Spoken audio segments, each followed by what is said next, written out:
Siddharth sir, Bhairavgarh ही क्यों? आज ये दूसरा साल आपने भैरवगढ़ यानी आनंद लोक ऋषिकेश में ही क्यों सिलेक्ट किया अपने ऋषिकेश रिट्रीट के लिए?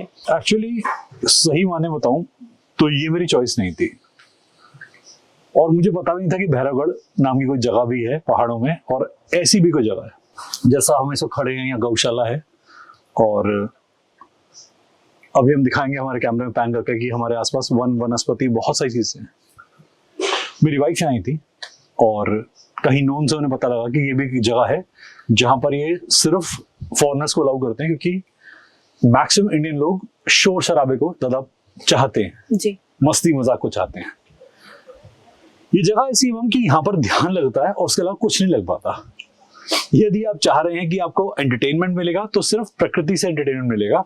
यहाँ इस वक्त स्वच्छ हवा बह रही है, यहाँ हम प्रकृति गोद में बैठे हैं, ये घना जंगल है पीछे, और वाईफाई भी यहाँ पर अवेलेबल नहीं है, मोबाइल फोन नेटवर्क्स भी यहाँ पर कई जगह पर नहीं आते हैं। पर्पस ये था कि अपनी क्लेंजिंग कर सकें। शहरों में अपने साथ बैठने का समय ही नहीं मिल पा रहा, हम एकांत ढूंढ ही नहीं पा रहे जी, और एकाग्रचित भी नहीं हो पा रहे।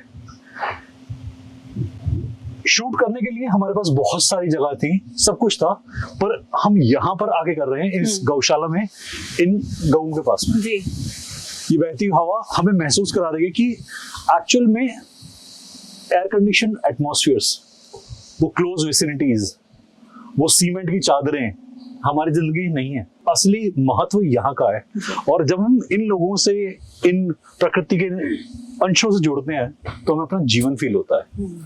हम यहाँ हीलिंग सीखने आए हैं, और हीलिंग का असली पर्पस है नेचर से कनेक्ट होना।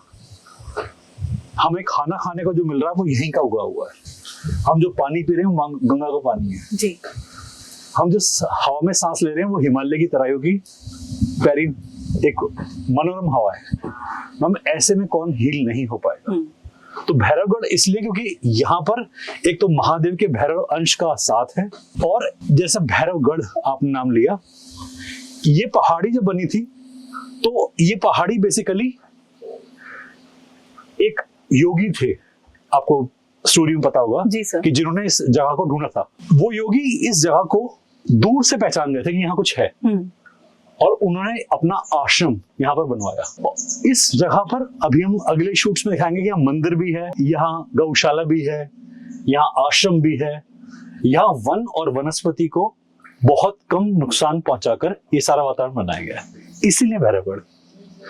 और साथ में महादेव का सानिध्य भी है, भैरव का सानिध्य भी, भैरवी का सानिध्य भी है। जी सर। तो मुझे ऐसा लगता है कि कोई भी यहाँ पर मजबूर हो जाएगा ध्यान करने के लिए। जी सर। ध्यान के अलावा कुछ नहीं हो सकता, इसलिए भैरवगढ़।